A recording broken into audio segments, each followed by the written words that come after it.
Isang kwento ng pag-ibig na hindi mo inaasahan.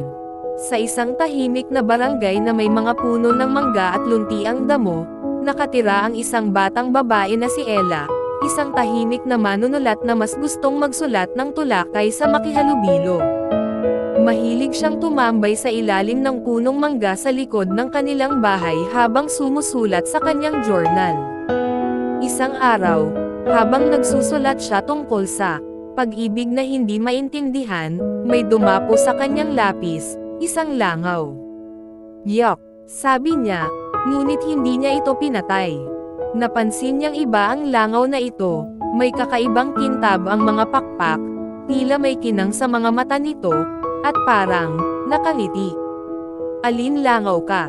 Para kang may personality, pabirong sabi ni Ella. At laking gulat niya nang bigla itong nagsalita. Ako po si Lando. Isa po akong langaw, na isinumpa. Ayon kay Lando, isa siyang binatang tao noon, isang mahiyain pero mapagmahal na pintor. Isang araw, may matandang mangkukulam na galit sa mga tao ang isinumpa siya na maging langaw dahil sa kanyang, madalas na pangarapin ang pag-ibig kaysa harapin ang katotohanan. Ang tanging paraan para mabawi ko ang aking anyong tao, sabi ni Lando habang umiikot sa paligid ng ulo ni Ella, ay kung may tunay na magmahal sa akin, kahit langaw pa ang anyo ko. Tumawa si Ella, pero hindi sa pangungutya, nakaramdam siya ng awa at kuryosidad. At sa araw ding iyon, nagsimula ang kakaibang pagkakaibigan ng tao at langaw. Tuwing hapon, sabay silang tumatambay.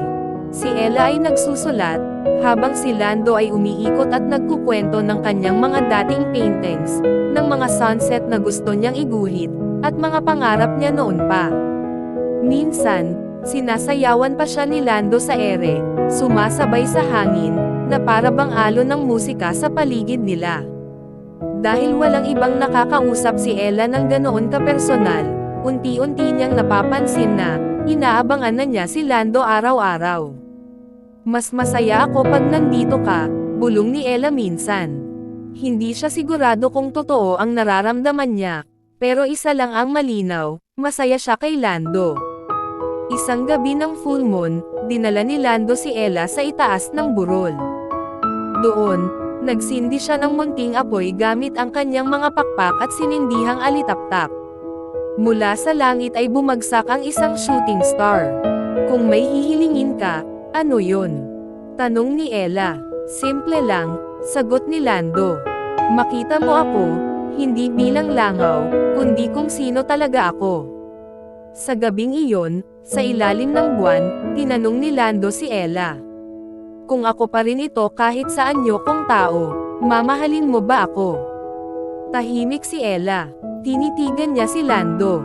Kung ikaw si Lando, at ikaw pa rin to, oo. At sa mismong sagot na yon, lumiwanag ang paligid. Nagliwanag si Lando. Umiikot ang hangin, at parang gumagalaw ang oras.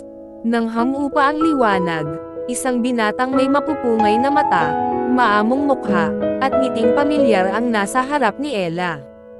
Hindi ako nananaginip, bulong niya. Hindi, sabi ni Lando, hawak ang kamay niya. Totoo lahat ng ito. Tinanggap mo ako kahit langaw pa ako. Kaya ngayon, pwede na kitang mahalin bilang ako. Hindi naging madali ang relasyon nila.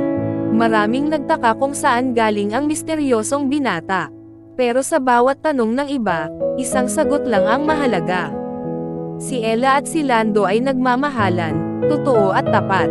At tuwing gabi, sa ilalim ng punong mangga, makikita mo silang magkaakbay, ang dating langaw at ang dalagang nagsulat ng mga tula.